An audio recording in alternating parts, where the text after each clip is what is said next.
You're sitting in a quiet room, working, reading, existing peacefully. The world is calm. And then someone opens a bag of chips.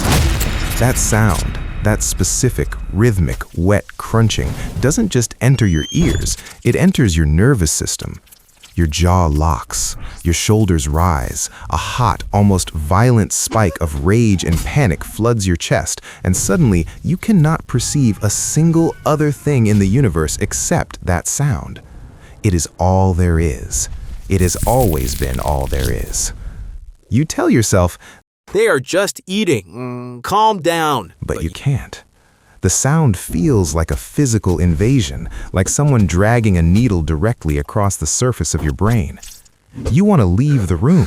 You want to ask them to stop. You want to do both at the same time, and neither feels like enough. And then comes the guilt. You sit there afterward thinking, why am I so angry? Why can't I just let someone eat in peace? What is wrong with me? Nothing is wrong with you. And by the end of this video, you are going to understand exactly why. Society frames this reaction as a character flaw. People tell you that you're oversensitive, dramatic, impossible to live with. Some people, and you know exactly who they are, will chew louder on purpose just to mess with you, because they think it's funny. They fundamentally misunderstand that for you, this is not a quirk, it is psychological torture. But here is what they don't know. Your inability to tune out that sound is not a failure of patience. It is a biological marker of a highly advanced, deeply sensitive, and unusually creative brain. The same mechanism that makes chewing unbearable is the same mechanism behind some of the most brilliant minds in human history. Let me show you exactly what is happening inside your nervous system.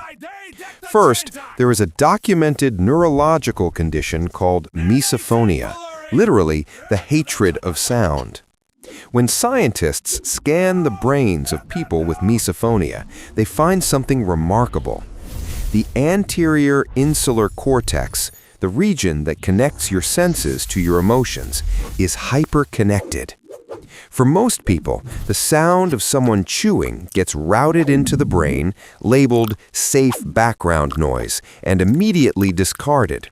But in your brain, that sound bypasses the logical filtering system entirely and fires straight into your amygdala, your survival center. Your brain is not being dramatic. It is genuinely perceiving that sound as a physical threat. The rage isn't a choice. Your nervous system is trying to protect you.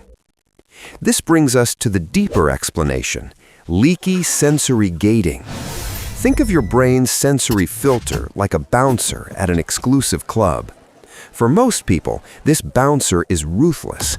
It blocks out the hum of the refrigerator, the ticking clock, the sound of someone eating across the room, only letting the most critical information through. But your bouncer is not at his post. Your sensory gate is leaky. Everything gets in. Every sound, every shift in the room's energy, every detail that most brains quietly discard, your brain logs all of it, consciously, in real time. That is exhausting, and it is also extraordinary. Because researchers studying this exact neurological profile have found something that reframes everything. The same leaky sensory filter that makes a ticking clock unbearable is the primary biological marker for high creative intelligence. Because your brain cannot filter out the irrelevant, the background noise, the repeating pattern, the tiny anomaly in the room, it also cannot filter out the abstract connections, the unexpected solutions, and the details that other people walk right past. Your inability to tune out the world is the exact same mechanism that lets you see it more clearly than almost anyone else. Charles Darwin had it. Franz Kafka had it. Marcel Proust had it so severely that he famously lined his entire bedroom with cork just to block out the noise of Paris so he could write. The most observant, sensitive, creatively prolific minds in history were not despite this wiring. They were because of it. Now, not everyone with misophonia reacts the same way. There are 3 distinct types, and figuring out which one you are will help you stop judging yourself for how you survive a loud room. Type 1, the silent sufferer. You absorb it. When the trigger sound starts, you say nothing because you're empathetic and you don't want to make someone feel bad for simply eating. So you clench your jaw, dig your nails into your palms, and subtly angle your body away. You excuse yourself to the bathroom just to get 2 minutes of quiet to bring your heart rate back down. You suffer invisibly, and by the end of the day, the toll it takes on your body is immense. But here is what that self-control actually reflects: an almost superhuman level of emotional regulation. You are managing a genuine neurological response in real time, in silence, without anyone knowing. That is not weakness, that is extraordinary discipline. Type 2, the visceral reactor. You cannot hide it, and honestly, you shouldn't have to. When the trigger hits, your fight response takes over before your rational brain can intervene. You flinch, you shoot a death stare you didn't consciously plan. You snap, sigh, or abruptly turn up the volume on whatever you're watching. You feel terrible about your tone 5 seconds later, but in that moment, you weren't being rude. You were defending your nervous system from what it genuinely registered as an attack. Your reactions are honest, immediate, and completely physiological. That is not a lack of control. That is your brain doing exactly what it was designed to do. Type 3, the controlled controller. You have accepted that the world is loud, and you have responded by engineering your environment with military precision. Noise-canceling headphones, always. White noise machine, fan, and earplugs at night, non-negotiable. You arrive at dinner parties early so you can make sure music is playing before the eating starts. You scan every room you enter for crinkly bags, open-mouthed chewers, and ticking clocks. From the outside, this might look like anxiety, but what it actually is mastery. You have identified your neurological needs and built an entire life system around protecting them. That is not avoidance, that is intelligent self-architecture. People love to shame all 3 of these responses. They tell you to grow up, they call you impossible. But let me be direct with you. If your brain reacts this way to sound, you share a neurological profile with some of the most creatively gifted people who have ever lived. Your brain is a supercomputer running without a spam filter. The price you pay is that you occasionally have to leave the room when someone is eating a carrot.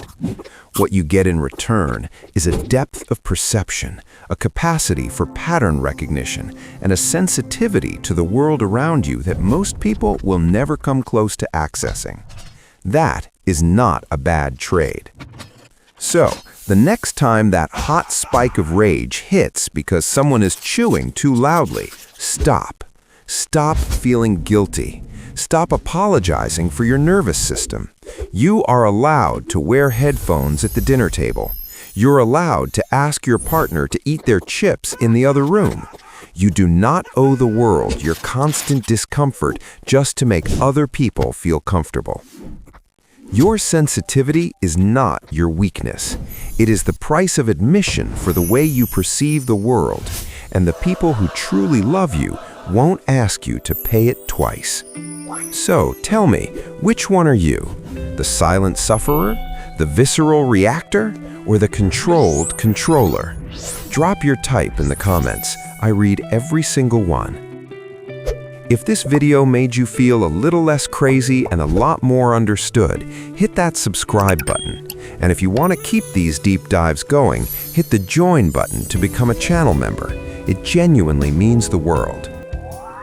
Now, if your brain is this sensitive to the world around you, there is a very good chance that being around people for too long doesn't just tire you, it empties you completely.